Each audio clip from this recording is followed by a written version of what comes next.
আমরা সবাই কমিটেড ছিলাম যে আমরা শেষ পর্যন্ত খেলা ছাড়বো না, যতই লাগুক। যদি 1 রান বা 2 রানও লাগে উইকেট থেকে আমরা ছাড়বো না, আমরা শেষ পর্যন্ত ট্রাই করবো, এটা আমাদের একটা প্ল্যানিং ছিল। বাট টিমের সবাই খুব ভালো কমিটমেন্ট ছিল মাঠে, সবার চেষ্টাটা ছিল অন্যরকম দেখার মতো। আসলে দিন শেষে বলবো যে সবার কমিটমেন্টই, ফিল্ডিং কমিটমেন্টই এইসব ম্যাচ জিতা যায়। আমাদের বোলার প্লাস আমাদের টিমের কম্বিনেশনটা খুব ভালো ছিল। অবশ্যই স্পেশাল হয়ে থাকবে আজকে। আসলে উইনটা না হতে পারলে ইনিংসটার অতটা মর্ম থাকতো না। পরিশেষে বলবো যে আমরা গেমটা জিততে পারছি, এই জন্য খুব ভালো লাগতেছে। সেঞ্চুরিটা করতে পারলে হয়তো ভালো লাগতো, বাট যতটুকু হয়েছে আলহামদুলিল্লাহ, আল্লাহর কাছে শুকরিয়া আদায় করি।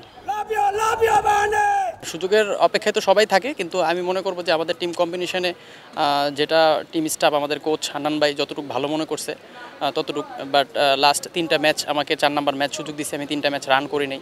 তারপর তারা ওয়েল সাপোর্ট করে গেছে আমাকে, টিম স্টাফ থেকে নিয়ে সকলকে আমি বলবো, এই জন্য আমার এক্সট্রা ধন্যবাদ থাকবে। তাদের হেল্পে আজকে রান করা। ক্রিকেট খেলা এটা আনসার্টেন ম্যাচ, নিশ্চিত না হওয়ার আগ পর্যন্ত আসলে সেলিব্রেশন করা ঠিক হবে না। আমরা নিশ্চিত হয়ে সেলিব্রেশনটা করবো, ইনশাল্লাহ আমরা চ্যাম্পিয়ন হব।